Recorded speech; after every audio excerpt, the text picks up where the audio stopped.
Check out carmarshal.com. The link is in the description. They help support us.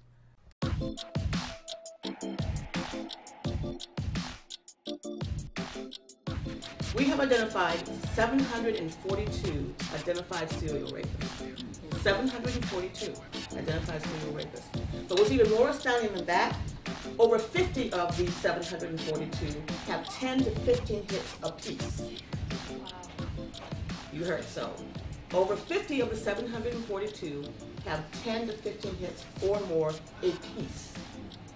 We know now that if these kids have been looked at timely, there are countless, hundreds of women, I'm saying usually women, could have been spared their sexual assault. We right now have 237 cases that are currently being investigated. We have 1,364 cases that are waiting for investigation.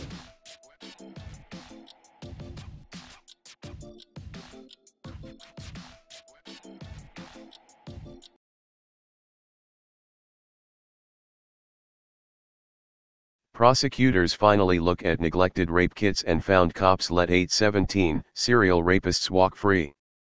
While Detroit police filled a warehouse with more than 11,300 untested rape kits, nearly 1,000 serial rapists also continued to accumulate victims. By Jack Burns, December 23, 2017.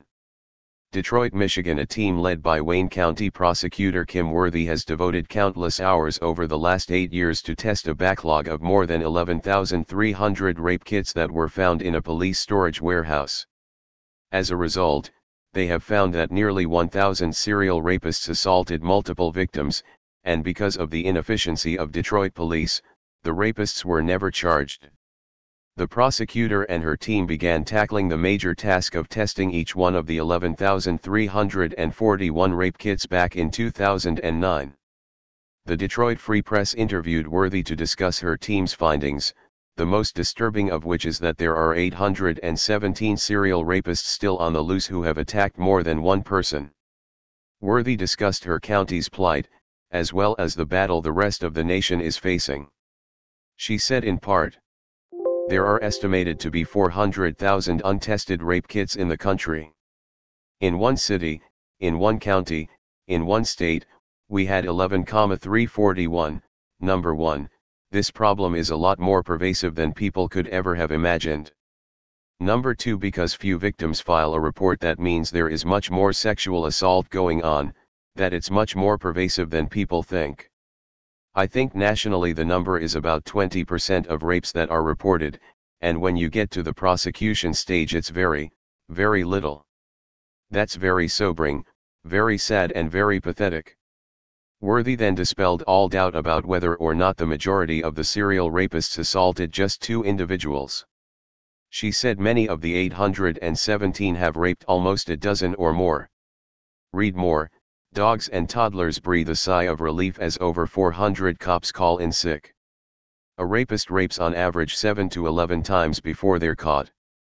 Of our set of 817, over 50 of them have 10 to 15 hits apiece, Worthy said. Advertisement.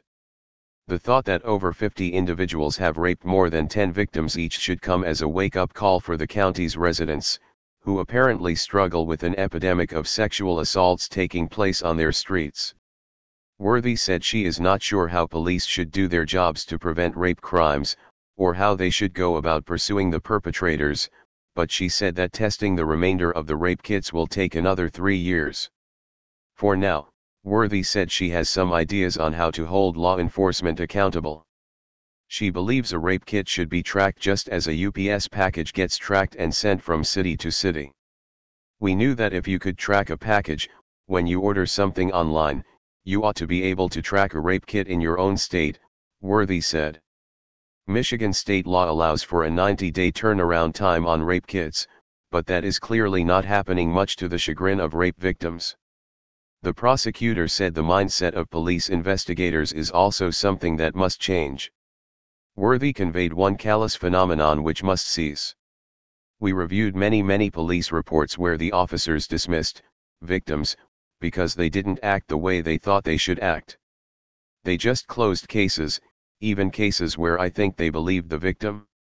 They closed cases because the women had worked as prostitutes or had mental illness issues or had substance abuse. Didn't believe them, didn't care, and this was one issue that led to the backlog of these kits. Worthy said that she believes racism is at the heart of the matter. She noted that when it comes to people of color, basically anyone who is not Caucasian, their cases are handled differently. She told the Free Press, "One of the reasons we have these untested rape kits, and I can use Detroit as an example, 86% of our victims in these untested kits are people of color. You're not going to find too many blonde-haired, blue-eyed white women.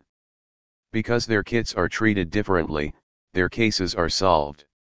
That's just the way it is in this country.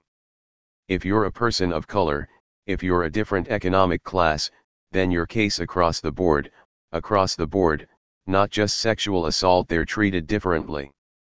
Worthy said that when it comes to the serial rapists in Detroit, their activities can be traced to at least 39 other states in the country. Worthy said testing each and every kit can help solve violent crimes as well, such as homicides connected to the rapes. The fact that when you get these kits tested, once these hits get into CODIS, the FBI's combined DNA index system database, law enforcement can solve more than just sexual assault. They can solve homicide, can solve breaking and entering, because the crimes in other states we're talking about are not just sexual assault. Worth told the Free Press that the crime of rape has been pushed to the back burner, nearly forgotten, and incredibly underfunded, with one previous administration asking the city to look for outside funding to test the rape kits. No one would be saying this, and you wouldn't even have to ask that question, if we were talking about homicides. You may not have the resources, may not be able to tackle all of these cold cases, but given the resources, no one turns their back on a cold case homicide.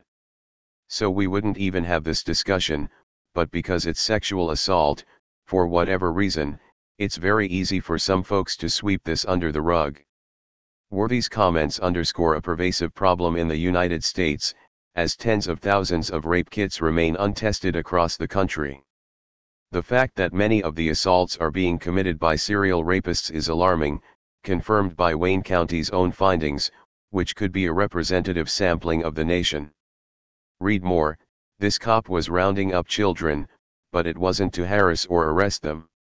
Even more disturbing to individuals following the reports of unprocessed rape kits may be the fact they are being treated like a nuisance, an unwanted and inconvenient expenditure for law enforcement agencies who seem much more concerned with jailing pothieds than arresting serial rapists.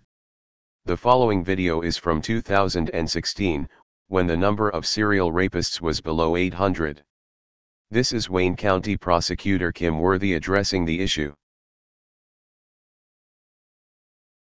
County, this is Charlotte County Cop Watch, and I wanted to explain what fair use is. You can use pieces of news articles if you're doing it for news reporting, you have commentary, and you're doing it for education purposes. So that's what fair use is, as you can see right here.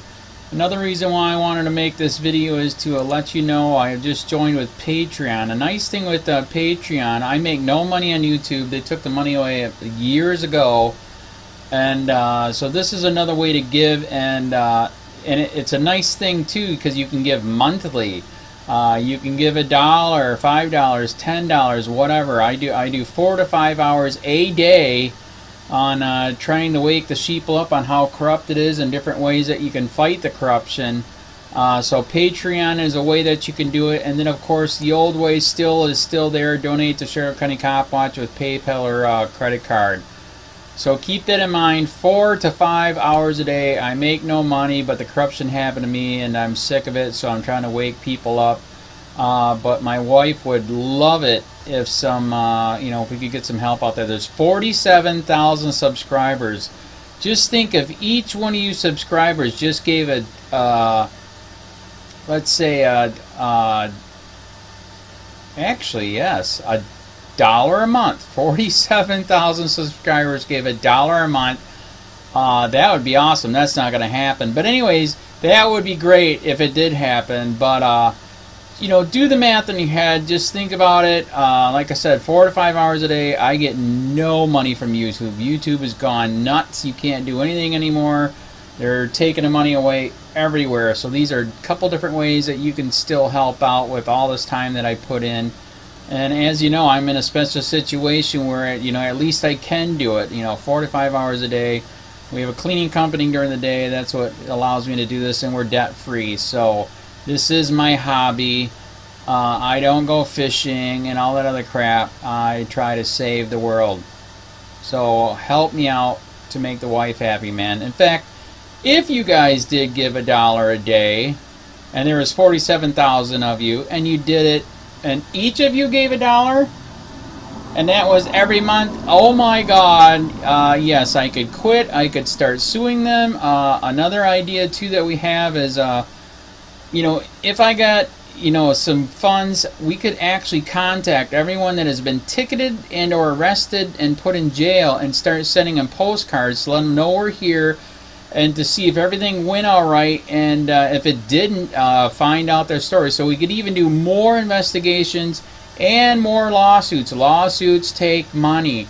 So just think about that. You know, 47,000 of you so far right now. You know, $1 a day. I mean, $1 a month on Patreon, or $5 a month Patreon, 10, 20, whatever. Just do the math in your head. Help out. This is a lot of work every single day. Thanks.